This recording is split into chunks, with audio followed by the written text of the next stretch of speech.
A lot of people don't know this, but I actually have two birthdays. My first birthday is the 9th of July and my second birthday is the 16th of August 2011, and that second birthday started here in this place.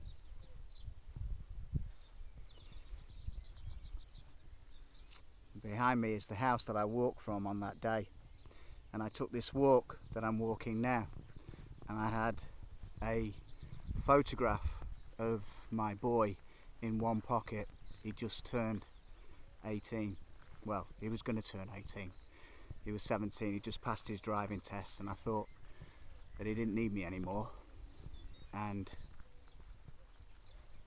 on that day I had a photograph of him in my right hand trouser pocket, and I had a photograph of the girl that I was with at that time and had been with for 20 years in the other pocket, and that photograph was of a time when things were much better between us, although it wasn't about her, and the walk was never about her because we had disconnected many years before I took that walk.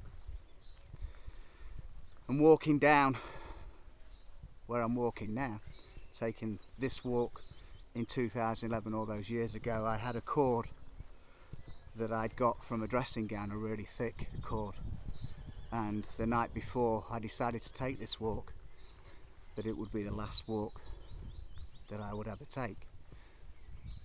I'd put that cord around my neck and I tightened it and realised that very, very quickly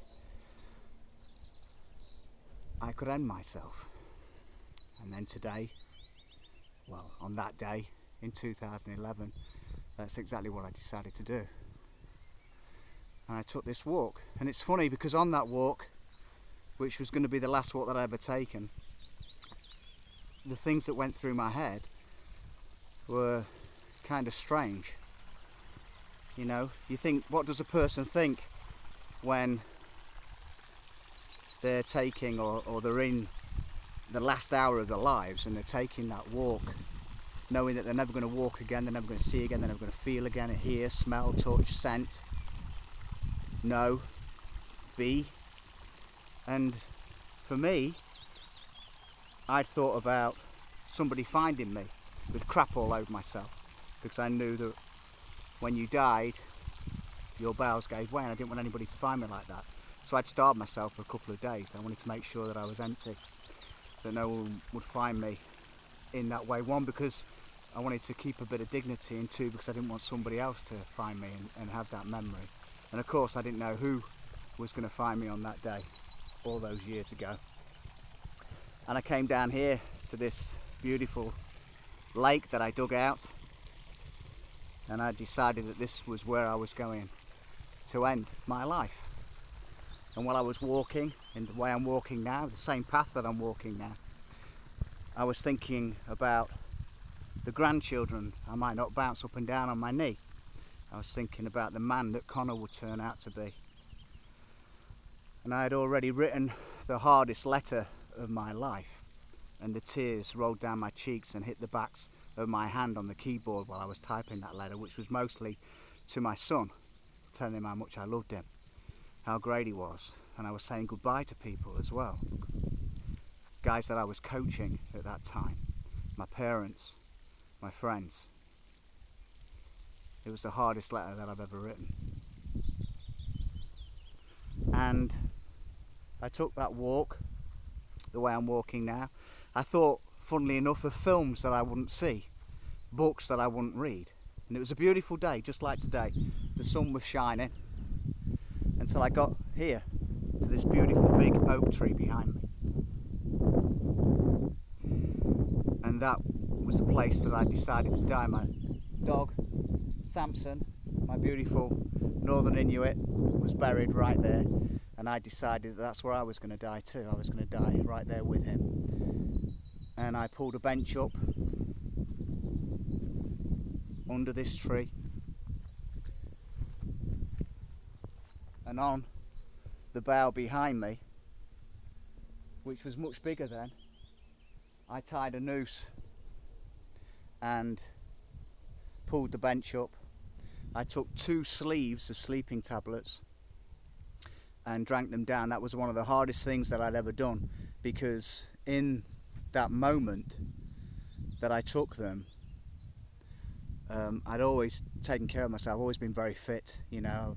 I've had a very sporty life. I've been very blessed to have been good at quite a lot of sports and taken them to quite a high level as well. And so that was very hard for me to take those tablets down. And I took 2 sleeves of sleeping tablets, 2 boxes of sleeping tablets, and I tied the noose around that bough behind me, right there, this one, you can see that, and I pulled the bench up, tied the noose. I swung upside down on that cord to make sure that it was strong enough, to make sure that it would do the job. And I look at that beautiful tree now and I see how much she gave me. But at that time I was desperate, I felt insignificant, lonely, ugly, worthless, stupid, shallowed out version of the man that I once was and the man that I used to be. And the one thing that I wasn't afraid of in that moment was death. I was embracing death. Come get me. I'm not frightened of you. Come on. I can look you in the eye and I'm welcoming you today. And I tied the noose and the cord around the tree, around that bough, and I swung upside down on that cord with my feet above my head to make sure that it was strong enough, that it was going to do the job. And I'd already said to myself, looking in the mirror that morning, today you die. You are no coward and you are not backing out. No way are you backing out, mate. And I wasn't. I pulled a bench up under this tree, put the noose around my neck, and I balanced with the balls of my feet on that bench. And I waited for the sleeping tablets to take hold and for death to come and get me, an embrace that I wanted. And I don't know how long I was there for, maybe minutes. And I remember, obviously, the balls of my feet were slipping off the bench, and the cord was pulling against my neck and obviously choking my breath off. And I remember at that moment, right in my right ear, I remember it now as if it was yesterday, a voice so loud shouting no, no! Really loud in my ear. I don't know if that was my subconscious, I don't know if it was me, but it felt like it was right in my ear, really, really loud.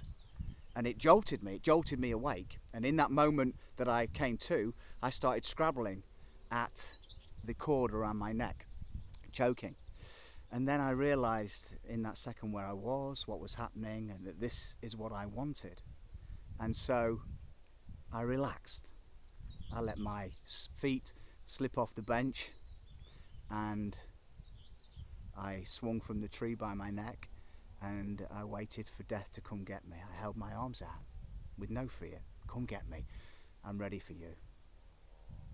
And I completely relaxed because it's what I wanted. I couldn't bear another second feeling the way I did, so empty, so hollowed out, that horrible feeling in my stomach, and thinking that if I lived another 30, 40 years, waking up with that horrible feeling every day, it was just too much for me. I wasn't connected to anything, to love, to life, to sport, to nature, to myself. All the plugs I pulled out of life. And as I swung by my neck, there was an almighty crack, and I remember thinking in that moment, shit, that's my neck. It's my neck broken.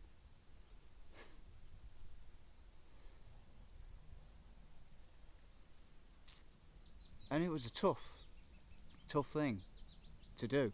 It's a tough thing to go through.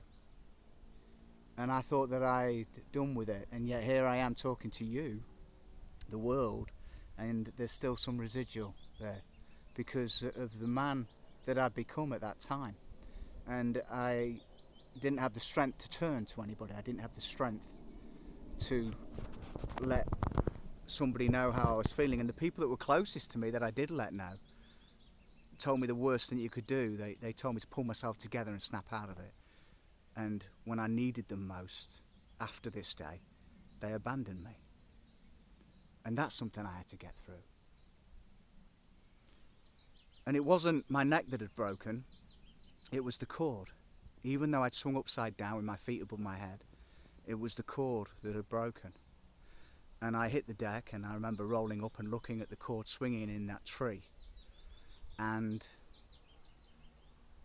I remember laughing and saying to myself, out loud, "You fucking idiot," in Ethan style. "You fucking idiot, you can't even do that properly." And my last recollection that day was thinking to myself, I must move really slowly now.